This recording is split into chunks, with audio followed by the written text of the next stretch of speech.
জিনিসপত্র নিয়ে এক্ষুনি দূর হ, বেরিয়ে যা।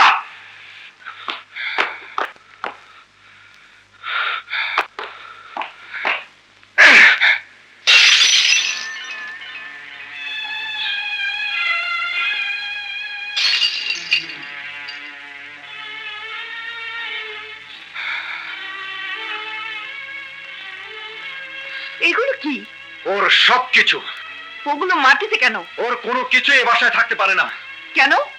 কারণ এই দেয়াল, এই ছাদ, এই মাটি তোর রক্তে করা বুবু, আমার মেহনতের ঘামে ভেজা।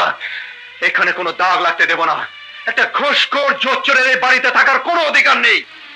মুখ সামনে কথা বলো ভাইয়া। রাসেল, ভাইজান মনে করে আমি পাপী বুবু। আমি থাকলে ওর গায়ে দাগ লাগবে। চল বুবু, আমার সাথে চল। না, বুবু তোর সাথে যাবে না, বুবু আমার সাথে থাকবে। বুবুকে ছাড়া আমি যাব না। ঠিক আছে, তুই এখানে থাক, আমি বুবুকে নিয়ে চলে যাচ্ছি।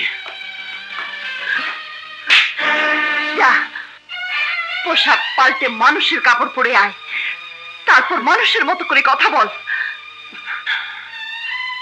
তুই ঠিকই বলেছিস বুবু, এই পোশাক কোনো কোনো মানুষকে অমানুষ করে দেয়।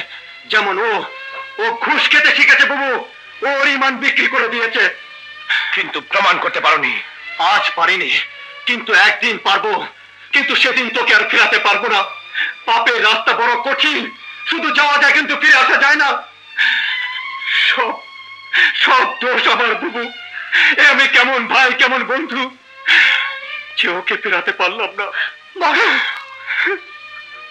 শোন, না, আজ হয় তুই ওকে ছাড়বি, না হয় আমাকে। আজ তোকে একজনকে হারাতে হবে। এখন বল, কার সাথে যাবি তুই, কার সাথে থাকবি?